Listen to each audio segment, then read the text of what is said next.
अब मैं आपको रिटायरमेंट ऑफ पार्टनर का न्यू टॉपिक करवाने जा रहा हूँ, adjustment of accumulated profits and reserves. अगर हमारे पास रिटायरमेंट के टाइम पे कोई अकमुलेटेड प्रॉफिट्स हैं, यानी बेसिकली प्रॉफिट एंड लॉस का क्रेडिट बैलेंस है या रिजर्व्स हैं, उनका कैसे ट्रीटमेंट किया जाता है। सबसे पहले जो जर्नल एंट्रीज पास की जाती हैं वो हैं for distributing reserves and accumulated profits. देखो, अगर हमारे पास कोई रिजर्व है या कोई अकमुलेटेड प्रॉफिट है, हम उसको डिस्ट्रीब्यूट कर देंगे ओल्ड रेशियो में टू ऑल पार्टनर्स कैपिटल और करेंट अकाउंट। अब ये डिपेंड करता है कैपिटल, अगर तो उनकी कैपिटल फ्लक्चुएटिंग है तो कैपिटल अकाउंट, अगर तो फिक्स्ड है देन करेंट अकाउंट। सो उसकी जर्नल एंट्री क्या होगी? General reserve account debit, reserve fund account debit, profit and loss credit balance account debit to all partners capital और current account in old ratio.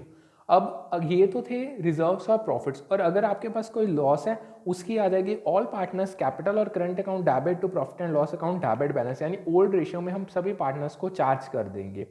Next आता है for distributing surplus of specific reserve. देखो, ये जो journals थी ये तो थी जो जनरल रिजर्व होता है या रिजर्व फंड होता है। अगर आपके पास कोई स्पेसिफिक रिजर्व है लाइक वर्कमैन कंपनसेशन हो गया, इन्वेस्टमेंट फ्लक्चुएशन रिजर्व, उसके लिए क्या जर्नल एंट्रीज पास की जाती? देखो, सबसे पहले workman compensation reserve account debit, investment fluctuation reserve account debit to all partners capital और current account in old ratio. अगर तो हमें ये रिजर्व्स कुछ इनके अगेंस्ट कुछ नहीं दिया तो हम इनको डायरेक्ट डिस्ट्रीब्यूट कर देंगे, और अगर इनके अगेंस्ट हमें क्लेम्स दिए हैं तो फिर क्या होगी?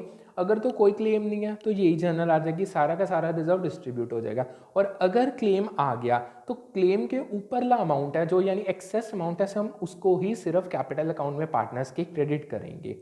ओके, होप सो आपको समझ आ गया होगा। अब इसको हम प्रैक्टिकल क्वेश्चन करते हैं, प्रैक्टिकल क्वेश्चन से आपको ज़्यादा क्लैरिटी मिलेगी। So let's have a look at statement. हमें स्टेटमेंट में क्या दिया, अब मैं आपको करवाने जा रहा हूँ रिटायरमेंट ऑफ पार्टनर। उसके टाइम पे accumulated profits and losses and reserves का treatment, profits and losses and reserves का अकाउंटिंग ट्रीटमेंट। ओके, सबसे पहले स्टेटमेंट हमें दिया है A B C D are partners. A B और सी डी चार पार्टनर्स हैं sharing profits in the ratio 4, 3, 2 and 2। C retires, C retire हो गया, and the remaining partner decided to share future profits in ratio 5:3:2। अब ए B और D का जो new ratio है that is 5, 3 and 2। On the date of C's retirement, there was a debit balance of 30,800 in profit and loss account. C की retirement पे profit and loss account में debit balance था that is for 30,800। Okay, and show the necessary journal entries for treatment of profit and loss account balance. देखो, अगर profit and loss में आपको debit balance दिया, basically ये था लॉस। अब लॉस को हम क्या करेंगे, रिटायरमेंट के टाइम पे हम उसको सभी ओल्ड पार्टनर्स के कैपिटल अकाउंट को कर देंगे डेबिट इन ओल्ड रेशियो, और इसको हम चार्ज कर देंगे।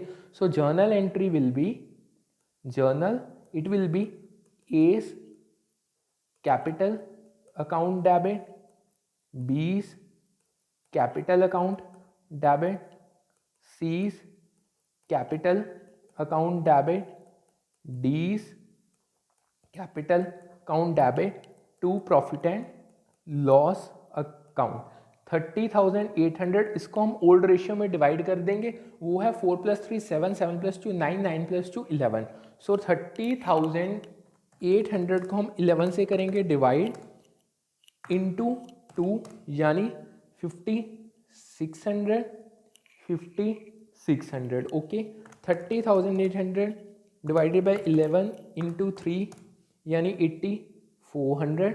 ओके, और ऊपर आ जाएगा 30,800 से माइनस कर दें 56, -56 -84, इट विल बी 11,200। इससे ये सम हो गया हमारा कंप्लीट। अब हम एक और सम करते हैं, let's have a look at the statement. हमें स्टेटमेंट में उन्होंने दिया क्या हुआ है। ओके, हमें उन्होंने 15 सम में दिया है। Basically A B C are partner sharing profits in the A B और सी तीन पार्टनर्स हैं sharing profit and losses in the ratio 2, 2 and 1। A retires, अब ए हो गया retire. Okay, and the new ratio between B and C, B and C के बीच में जो new ratio that is 3:2। Okay, give journal entries on A's retirement in the following case. अब उन्होंने हमें इन्वेस्टमेंट फ्लक्चुएशन रिजर्व दिया, that appears in the book at 40,000।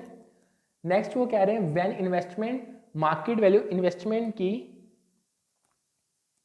हमें market value दी है डेट इज 1 लाख और बुक वैल्यू जो दी है डेट वॉज 85,000। सो देखो basically book value, investment value यानी बेसिकली मार्केट वैल्यू ज़्यादा है बुक वैल्यू से।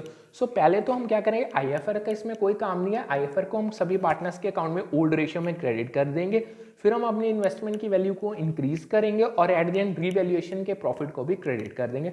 सो जर्नल विल बी, सबसे पहले तो हम अपना IFR investment fluctuation reserve account debit to A's capital account to B's capital account to C's capital account. देखो आईएफआर का यूज तब होता है जब मार्केट वैल्यू कम हो बुक वैल्यू से। अब यहाँ पे तो मार्केट वैल्यू ऑलरेडी ज्यादा है, सो इसमें आईएफआर का कोई काम नहीं। 40,000,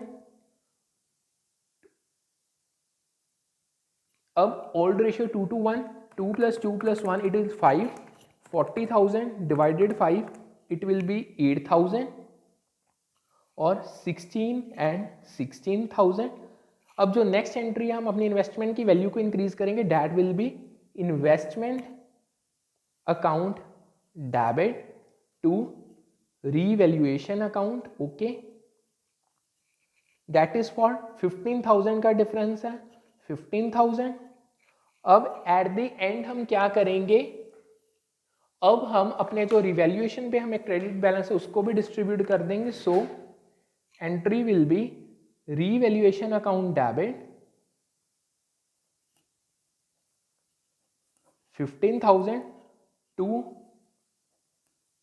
A's capital account to B's capital account to C's capital account 2 to 1 यानी 15,000 divided by 5 it will B 3,000 और 6,000 एंड 6,000। ओके, सो इससे ये सम हो गया कंप्लीट। होप सो आपको अच्छे से समझ आ गया होगा कि काउंट बेसिकली जो हमने एडमिशन चैप्टर में और जो एडमिशन चैप्टर में डिटेल में कम्युलेटिव प्रॉफिट एंड लॉसेस का ट्रीटमेंट किया, सिमिलर ट्रीटमेंट ही रिटायरमेंट के टाइम पे होता है। So thank you.